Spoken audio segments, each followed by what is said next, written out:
You know what I've decided to do so that I can actually feel like I want to make videos more is I'm not doing the on a video. Do you remember I used to do like this little screen that would say what the video title was? And I used to have to go into, I used this app to make that. I can't remember what it was called, but I did. And it would take probably 3 minutes.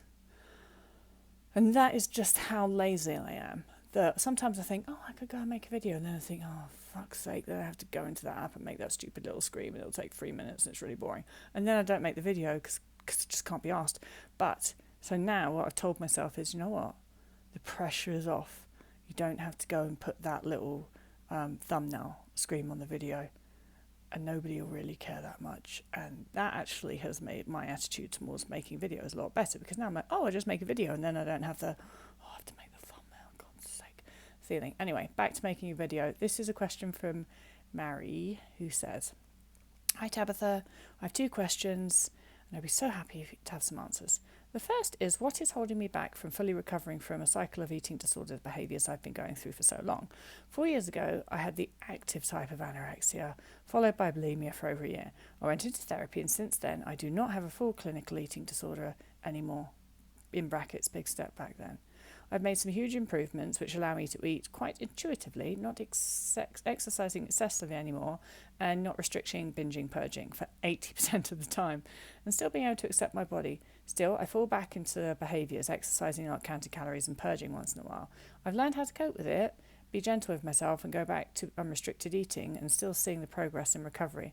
That is the point. I know how to go back from falling into anorexic, bulimic behaviours to normal eating, and how to prevent this to happen in the first place, but sometimes I just cannot find the motivation to act on my knowledge. It's like I choose to stay in a disordered state. It gives me a high. In those moments, I want to go back to recovering, but another part of me doesn't, and I fight with myself, costing too much energy. I know that this ambivalence is a key symptom, and I know how this is dealt with in CBT, but still the eating disorder, the voice is so strong, even when I don't act on it, that I don't know what to do. So how can I cope with this ambivalence? Well, so what I would say, Marie, for that first question is, first of all, I don't give a fuck about who says whether you have a clinical eating disorder or a non-clinical eating disorder, or what was the other word that you used? Active anorexia? What the fuck does that mean? Like, I don't care. I don't care about any of those definitions. You still have an eating disorder, sweetheart. You do still have an eating disorder. And the reason I know that is because the desire to restrict is still there sometimes. And if the desire to restrict is still there, and if it gives you that high that you mentioned is key, because what that high is your brain rewarding you for acting on behaviours that lead to body weight suppression. And if your brain is rewarding you from acting on behaviours that lead to body weight suppression, that means that your brain is actively trying to motivate you to engage in those behaviours. If your brain is actively trying to motivate you to engage in those behaviours, then we can deduce that the reason for that is that you still have fear of weight gain. Your brain is still afraid of you gaining weight, and therefore it rewards you, gives you that feel-good emotion when you do things that would cause you potentially to lose weight, to suppress your body weight. And so that tells us that there's still fear of weight gain present, and it's that fear of weight gain still being present that causes you to desire to suppress your body weight. And so while you have that desire, whilst you're still sometimes fighting that desire to suppress your body weight, you're not fully recovered. You're fully recovered when fear of weight gain's gone. And when fear of weight gain's gone, you don't have any desire to suppress your body weight, and your brain doesn't reward you for engaging in body weight suppression activities. So I don't give a fuck about any of the definitions of whatever other things. All I care about is that fear of weight gain is still there, and that it could, it might be vastly reduced. I'm sure it is vastly reduced, and you've done a lot of good work in recovery.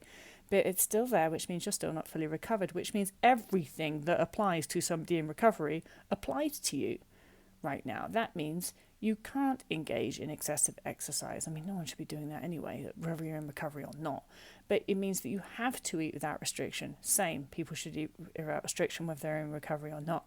You have to go right back. Right now, I want you to go right back to all the things that you know a person in recovery should and shouldn't be doing, and act in that, because you're still in recovery. You are not done yet. Okay? And so that means you should be living by unrestricted eating, eating in accordance to mental and or physical hunger, not exercising, and all of those things. And you have to focus on getting rid of that last little bit of fear of weight gain that's there. And I wrote a whole book about fear of weight gain. I'm not going to go over how to do that now. And if you've been watching any of my YouTube channels, you'll know what you need to do anyway. But I think that's what you need to focus on is you're not done yet. You've got work to do. You're still in recovery. And so go right back to first steps of what a person in recovery should be doing, and that's what you need to be doing. Oh, and the bit about motivation, don't wait for yourself to feel motivated to do it. You're never going to feel motivated to do it. This is not about wanting to do it, it's about forcing yourself to do it. You want to recover? Force yourself to do what you need to do in recovery. It doesn't matter what your brain says about that. Brain's opinion not wanted on this. You just got to do it. Second question. Well, a more personal question, since I've almost finished my master's in clinical psychology, I was taking a lot of classes about eating disorders. And I also work with anorexic youth in a stationary clinic. Stationary clinic. I know when you say stationary clinic, I just think of pens, but it can't be that. Anyway, I do have a lot of knowledge and experience with eating disorders. I just don't seem to really be able to let it go myself, which is tragic since I see the ambivalence in the patients and I want to be able to help them one day. I really want to fully recover in order to become an eating disorder therapist one day. What's your personal opinion and want to become an eating disorder therapist when you had an eating disorder yourself? Yeah, go for it. You've got to be fully recovered though, haven't you? And you've got to be properly fully recovered, not sort of like, oh, I think I'm fully recovered, but maybe I'm not sort of fully recovered. You need to be robustly, sustainably, completely fully recovered in order to do that job the best that you can do it, and also to do that job in a way honestly that's ethical to other people, because if you're not fully recovered you'll probably mess up other people without even knowing it. So you've got to get yourself completely fully recovered, and then I think you need to be fully recovered for a couple of years at least before you start doing that sort of work. There has to be no remnants of any eating disorder thoughts, body weight suppression tendencies, fear of weight gain, anything like that. And that takes a while. That doesn't happen overnight. So if I were you, what I would do is, because it sounds like you're almost there, you've done your master's, I would focus on getting yourself recovered. I do something else for a little while. I do something that's not working with people with eating disorders for a couple of years, and then come back to it when you can, hand on heart, say that you have sustained full recovery for a couple of years. Good luck. I hope you do it. All right, bye.